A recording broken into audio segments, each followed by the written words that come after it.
AAI airport authority of India की तरफ से एक नई रिक्रूटमेंट निकल करके आई है और जो भी लड़के या लड़कियां एयरपोर्ट अथॉरिटी ऑफ इंडिया में जाना चाहते हैं और इस भर्ती को आवेदन करना चाहते हैं तो उन लोगों के लिए ये वीडियो बहुत इंपॉर्टेंट होने वाला है, क्योंकि AAI की तरफ से 197 पदों पर एक नई रिक्रूटमेंट का नोटिफिकेशन जारी किया गया है। क्या एलिजिबिलिटी है, कौन कौन लोग आवेदन कर सकते हैं, आवेदन का क्या तौर तरीका होगा, वो सब सारी चीज़ें, और सबसे महत्वपूर्ण है सैलरी सिलेक्शन का प्रोसेस। ये सब सारी चीज़ें आपको इस वीडियो में क्लियर हो जाएंगी।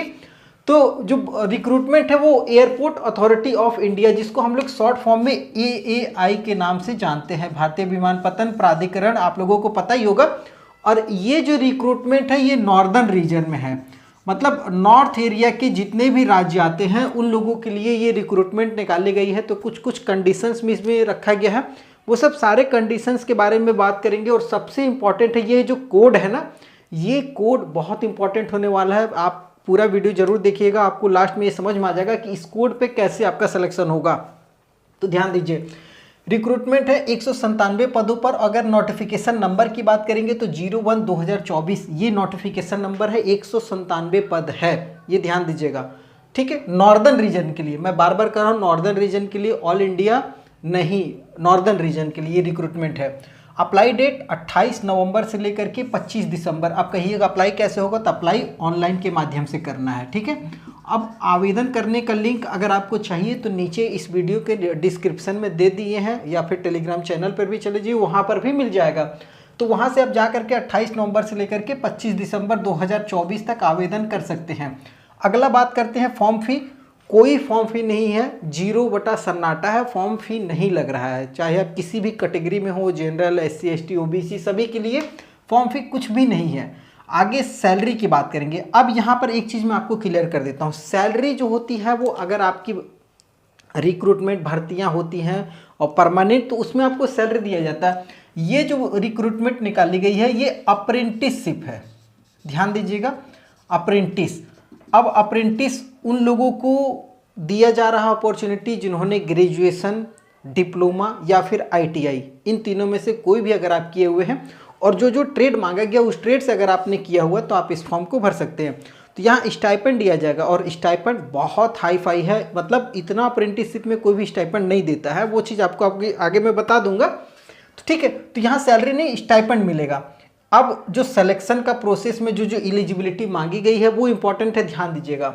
एज 18 से लेकर के 26 साल के कोई भी कैंडिडेट। अब एज का जो गणना की जाएगी, एज का जो कट ऑफ है वो 31 अक्टूबर 2024 रखा गया। अगर इस डेट तक आपका 26 साल था तो आप इस फॉर्म को भर सकते हैं, मिनिमम 18 साल होना चाहिए। समझ में आ गया होगा। ठीक है, जनरल वालों के लिए अगर आप SC ST में है तो 5 साल की छूट हो जाएगी, मतलब आप 31 साल तक अगर आपकी एज है तो फॉर्म भर सकते हैं। OBC वाले 29 साल तक इस फॉर्म को भर सकते हैं, अगर आपकी एज 29 साल तक है तो आप इस फॉर्म को भर सकते हैं। और PWD वैसे अलाउड नहीं है, देख लीजिएगा एक बार, इसमें थोड़ा सा मेरे को कन्फ्यूजन है, तो ये आप लोग एक बार चेक कर लीजिएगा। अब एज समझ में आ गया होगा। अगर आप एज में एलिजिबल हैं तो आगे एजुकेशन देख लीजिए। एजुकेशन में सिंपल सा मैंने शुरू में ही बताया है, ग्रेजुएशन, डिप्लोमा और ITI। और अगर आपने ग्रेजुएशन किया हुआ है, मतलब 4 ईयर का अगर आपने ग्रेजुएशन किया हुआ है, मतलब सिविल, मैकेनिकल इंजीनियरिंग या ऑटोमोबाइल इंजीनियरिंग अगर आपने ग्रेजुएशन किया हुआ है, BE BTech वगैरह, जिसमें टोटल 3 सीट पर ये अप्रेंटिसशिप हो रही है, तो आप इसमें आवेदन कर सकते हैं।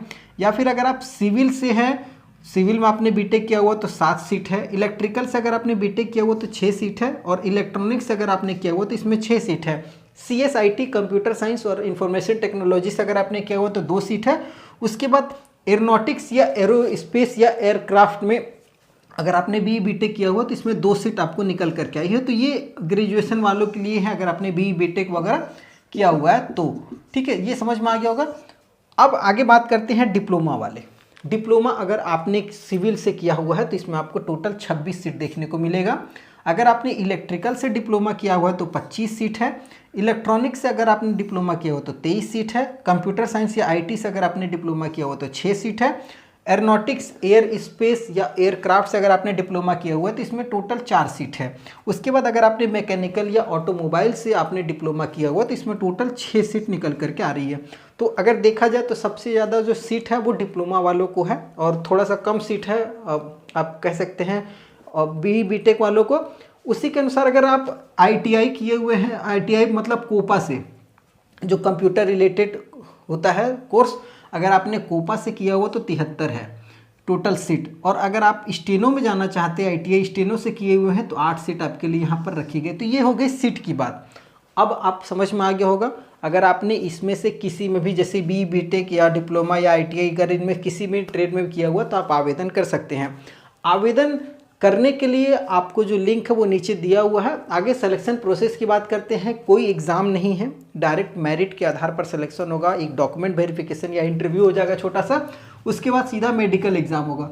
मतलब मेरिट बनेगा आपके, जो आपने एजुकेशन में जो भी परसेंटेज लाया है उसके अनुसार आपका मेरिट बनेगा। मेरिट के बाद सीधा डॉक्यूमेंट वेरिफिकेशन या फिर यहाँ पर एक इंटरव्यू भी हो सकता है शॉर्ट वाला, फाइनल इंटरव्यू पे ही सिलेक्शन होगा और एक मेडिकल हो जाएगा। मेडिकल सर्टिफिकेट आपको देना पड़ेगा, कोई डिटेल मेडिकल वगैरह नहीं होता है तो चलेगा। अब जो महत्वपूर्ण चीज़ें हैं वो आप जान लीजिए। महत्वपूर्ण चीज़ों में क्या है, पीरियड, ट्रेनिंग पीरियड जो होगा वो 1 साल का होगा। मतलब आपका अप्रेंटिसशिप 1 साल के बाद होगा। 1 साल के बाद आपको आपका सर्टिफिकेट मिल जाएगा। आप अपने घर, कंपनी अपने घर, ये क्लियर रहिएगा। आगे बात करते हैं स्टाइपेंड, जिसको हम लोग आप सैलरी कहते होंगे, लेकिन अप्रेंटिसशिप हो रहा तो इसमें स्टाइपेंड मिलेगा। तो अगर आपने ग्रेजुएशन मतलब बीटेक किया हुआ तो आपको 15,000 रुपये प्रति महीने के हिसाब से स्टाइपेंड मिलेगा। और अगर आपने डिप्लोमा में आवेदन किया हुआ डिप्लोमा के थ्रू तो आपको 12,000 रुपये प्रति महीने के हिसाब से मिलेगा डिप्लोमा वालों को, जबकि ITI वालों को 9,000 रुपये मिलेगा। क्लियर हो गया होगा। ITI वाले 9,000 रुपये प्रति महीने के हिसाब को आपको स्टाइपेंड मिलने वाला है। तो ये तीनों लोगों का क्लियर हो गया। अब आवेदन कैसे करना है और कहाँ करना है, तो यहाँ पर सबसे इम्पॉर्टेंट है ये लोकेशन।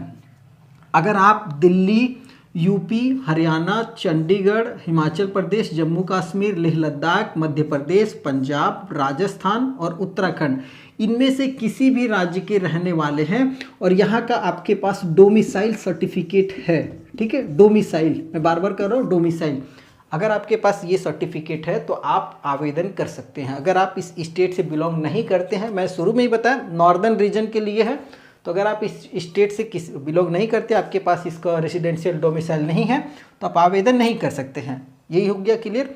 अब जो सबसे महत्वपूर्ण एक चीज़ और आता है उसमें, अगर आप अभी जैसे 2020 के बाद अगर आपने पास आउट किया हुआ है, अब ये जो एजुकेशन जो भी है ये 2020 के बाद का पास आउट होना चाहिए, ये भी क्लियर रहिएगा, ठीक है। 2019 वाले पास आउट वाले आवेदन नहीं कर सकते, 2020, 21, 22, 23, 24 जो भी होगा वो आवेदन कर सकते हैं।